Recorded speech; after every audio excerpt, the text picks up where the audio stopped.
सवाल तो यही है कि आप जो जवान हैं उनके लिए भी बहुत सारे कड़वे शब्द बोल देते हैं।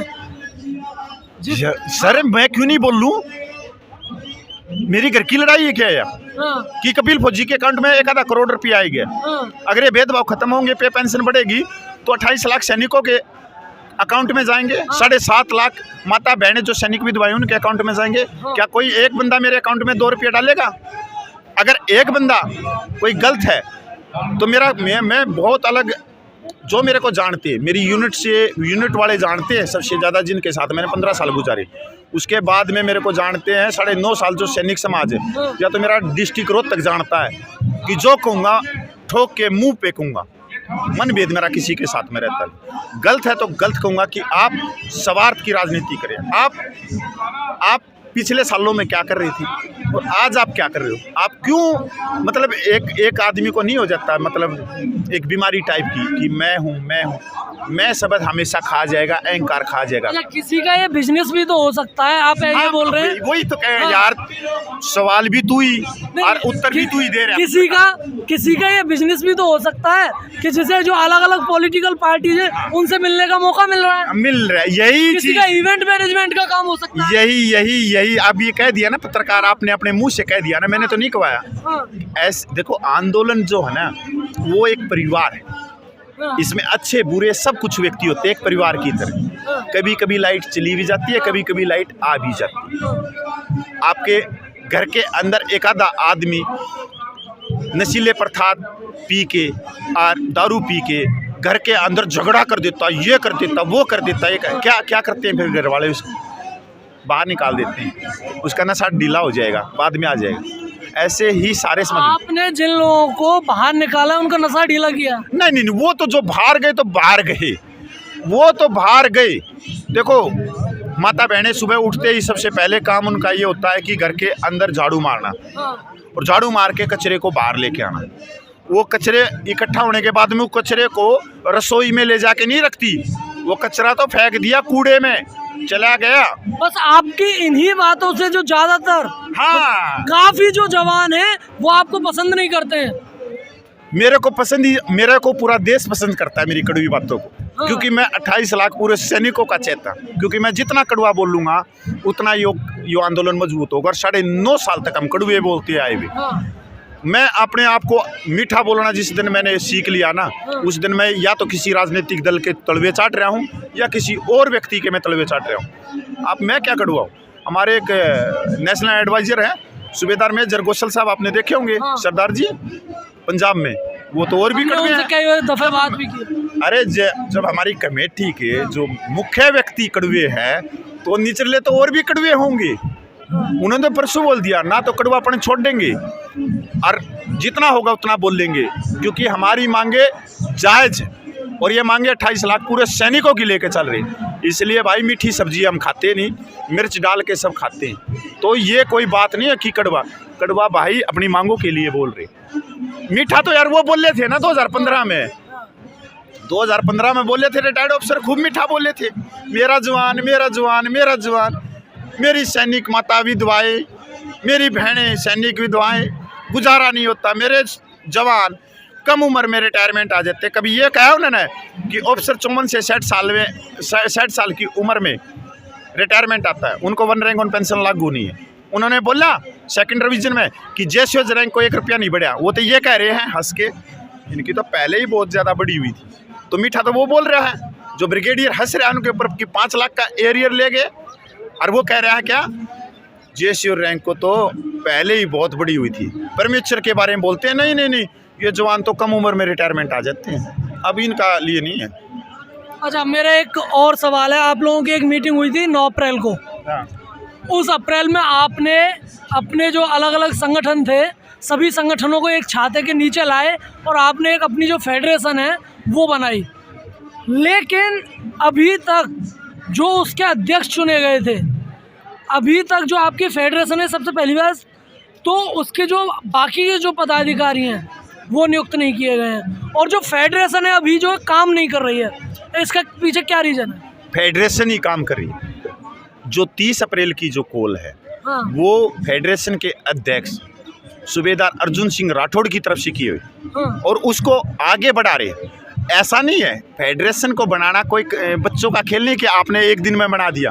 इतनी वकीलों की टीम है, कागज हैं, उनके बाइलॉज हैं। एक ईमेल को हम पूरे जितने भी जो सदस्य फेडरेशन में आए उनके पास में ईमेल भेजी जा रही है, बाइलॉज बना के, संविधान बना के।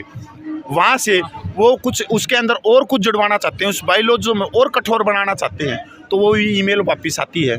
तो इस प्रक्रिया में कै दिन लग गए? 4-5 दिन। 4-5 दिन का समय हो गया इस प्रक्रिया में। फिर दूसरी जगह से आएगी असम से ईमेल कि जी इसमें ये तब्दीली करो। उसमें भी फेडरेशन का काम युद्ध स्तर पर जारी है। उसके जो पदाधिकारी हैं फेडरेशन, आज भी जो 30 अप्रैल को जो मांग पत्र दिया जा रहा है उसके अंदर एक लेटर है समर्थन पत्र को फेडरेशन का कि अगर कोई और भी कमेटी रह गई पूरे देश के अंदर, वो अपना रजिस्ट्रेशन लगा के और अपना एक नुमाइंदा चुनकर आप हमारी जो फेडरेशन की ईमेल है वहाँ उसको भेजो। अभी तक तो हम संस्थाओं को ही ढूंढ रहे हैं पूरे देश में कि पूरी देश में चाहे वो तहसील लेवल पर, डिस्ट्रिक्ट लेवल पर रजिस्टर्ड सोसाइटी है, उनको सबको अंदर लाने की कोशिश कर रहे हैं। तो फेडरेशन का थोड़ा सा जो काम है वो बहुत लीगल तरीके से कि कोई कमी ना रह जाए। अभी इसकी रजिस्ट्रेशन की प्रक्रिया चलेगी 30 तारीख के बाद और एक कॉल भी हो, मीटिंग होनी है। अच्छा, यहाँ पर जंतर मंतर पर आज की तारीख में सबका सैनिक संघर्ष समिति चला रही है या फिर आपकी फेडरेशन चला रही है? फेडरेशन के अध्यक्ष हैं अर्जुन सिंह राठौड़ जी। उनके नेतृत्व में सबका सैनिक संघर्ष कमेटी चला रही अभी भी, आज भी। क्योंकि आपके चैनल के माध्यम से और मैंने खुद के अपने YouTube के चैनल के माध्यम से मैंने बहुत सारी बार रिक्वेस्ट कर ली, जो भी फेडरेशन के अंदर जो एडवाक कमेटी, जॉइंट एक्शन कमेटी में जो भी सम्मानित सदस्य आए पूरे देश के, हमने बार बार उनसे रिक्वेस्ट की कि वो अपनी एक टीम यहाँ पे भेजते रहे 5-5, 7-7 व्यक्तियों की। पर भाई मेरे को उन्होंने अभी तक कोई टीम भेजी नहीं, 5-5, 10-10 व्यक्तियों की टीम। बहुत सारे व्यक्ति फील्ड में उतरे हुए हैं फेडरेशन के, वो अपनी जगह लगे हुए हैं। तो आपके माध्यम से मैं इतना ही कहना चाहता हूँ कि भाई जो फेडरेशन के अंदर जो आए हैं जॉइंट एक्शन कमेटी में, वो जंतर मंतर के ऊपर 5-5, 10-10 व्यक्ति भेजते रहें। 5-5, 10-10 व्यक्ति, जिससे धरना सफलपूर्वक चलता रहे। और हरियाणा, पंजाब, उत्तर प्रदेश, दिल्ली, राजस्थान के ये सैनिक जंतर मंतर पे आना बंद मत करो। ये 4-4, 5-5, 10-10 हमेशा आते रहो, 5-5, 7-7, 10-10 दिन में आते रहो। ये जो मांगे हैं ये के व्यक्ति विशेष की नहीं है, न ही कपिल फौजी की है, न ही सूबेदार अर्जुन सिंह राठौड़ की है, न ही सूबेदार मेजर SP गोसल साहब की, न ही हरपाल की, न ही नलिन तलवार की, न ही एडवोकेट जो बहुत बड़ी टीम लगी है वर्मा जी की है, न ही भाई बाग पतवाड़ों की है, न ही ये लखनऊ वालों की है, नहीं तमिलनाडु वालों की है 28 लाख पूर्व सैनिकों की।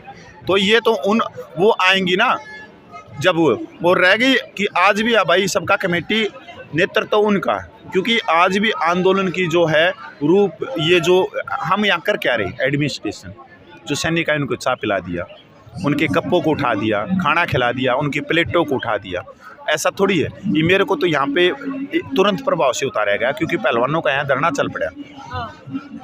तो आप पूरे दिन देखते हो राजनीतिक व्यक्ति आते हैं, पूरे दिन इस आंदोलन में आना चाहते हैं कि भाई राजनीतिक व्यक्ति इस आंदोलन में आएंगे, भाई ये आएंगे वो आएंगे, भाई अलग पार्टी के। क्योंकि मेरे को इस उतारने का ये कारण था कि भाई मेरी लैंग्वेज हरियाणा से है और ये तकरीबन जो पहलवान है वो हरियाणा से और राजनीतिक भी सारी हरियाणा की आ रही।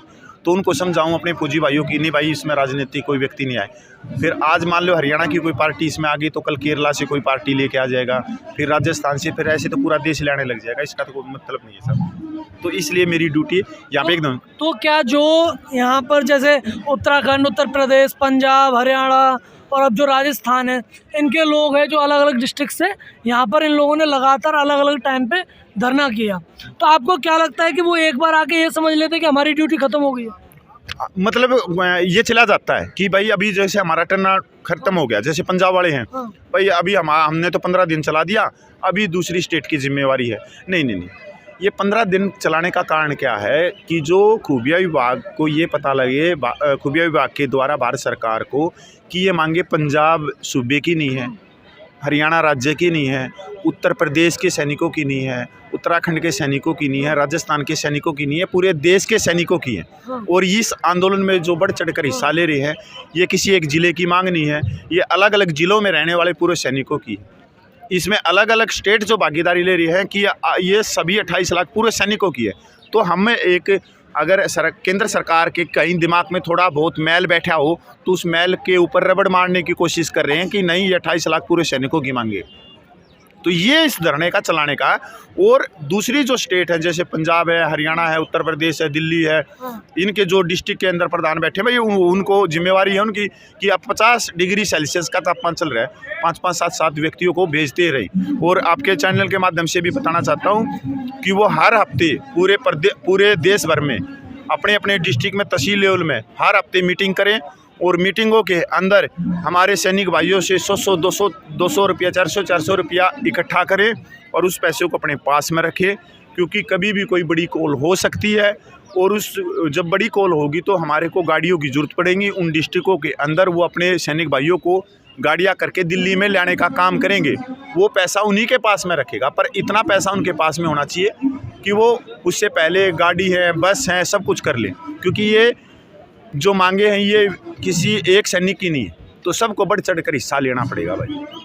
अच्छा, जब आप इतनी भीड़ भाड़ की बात कर रहे हैं कि बहुत भीड़ हो जाएगी, अपनी अपनी बसें उन्हें तैयार कर ले, 6 अगस्त को एक कॉल दी जा रही है, किसी ने हमने आपको अरे सर, आज की तो हमारे से समझ नहीं रहा, 67वें दिन। तू अगस्त में कहाँ पूछ गई? हाँ। अभी कौन सा महीना चल रहा है? अप्रैल। हाँ। अगस्त कहाँ चली गई? क्या गया अगस्त की? हमने कोई कॉल ही नहीं करी अभी तक। पहले ये कॉल तक कर लिया 30 अप्रैल की, हमने कोई कॉल नहीं। तो पूर्व फौजियों की तरफ से बार बार क्यों आ रहा है कि 6 अगस्त की हम एक बहुत बड़ा जो कॉल है वो करने जा रहे हैं? कहीं ये कॉल ऐसी तो नहीं है जिस तरीके से 12 मार्च को? नहीं, ऐसा कोई नहीं। देखो हमने पहले ही बोल दिया था 6 अगस्त की हमारी जंतर मंतर से कोई कॉल नहीं करी गई, इस जो धरना चल रहा है 67 दिन से। हाँ। और अभी अरे जब अप्रैल में जी रहे हैं यार, देखो लोहा जब गर्म हो जब ये हथौड़ा लगता है। अभी लोहा ठंडा होने के बाद में 6 महीने के बाद में पत्रकार मुद्दे आप बताओ, लोहा जब ठंडा हो जाएगा जब हथौड़ा लगता है, गर्म पे हथौड़ा लगता है यार, बहुत लंबा है। अप्रैल की वो अगस्त की कोई कॉल नहीं है, ये तो 30 अप्रैल की है पूरे देश में बस। अच्छा, जो संख्या बल है आपने 3 तारीख को दिखाया, अब आप 30 तारीख को दिखाने वाले हैं, अलग अलग डिस्ट्रिक्ट्स में उस तरीके से आप लोग कर रहे हैं, आपके प्लान का हिस्सा हो सकता है। लेकिन एक बड़ी जो कॉल है जिसमें कि सभी पूर्व सैनिक एक जगह पर इकट्ठा होंगे, वो कॉल कब तक दी जा सकती है? वो फेडरेशन करेगी तय 30 अप्रैल के बाद में, वो सूबेदार अर्जुन सिंह राठौड़ करेंगे। मई में?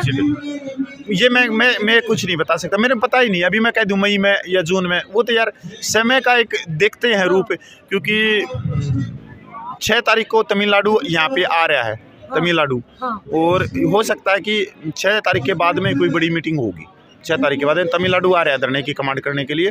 बीच का जो धरना है 1 तारीख से 1 से 6 इसको सभी चलाएंगे, मिल बांट के। हरियाणा, पंजाब, दिल्ली, उत्तर प्रदेश और राजस्थान के ये सैनिक 6 के 6 दिन आएंगे। 6 के 6 दिन यहाँ के जो सैनिक हैं वो भाई, जो सैनिक पहले जैसे हरियाणा का, पंजाब का, उत्तर प्रदेश का, उत्तराखंड का जैसे चला, तो वो सैनिक भाई जितने भी भेज सकते हैं वो भेजेंगे यहाँ और आंदोलन को लेके चलेंगे। 6 तारीख से कब तक चलेगा तमिलनाडु? 7 से 25 तक चलेगा और पेंशन अदालत भी चलेगी साथ में यहीं पे जंतर मंतर पे। पेंशन अदालत क्या है?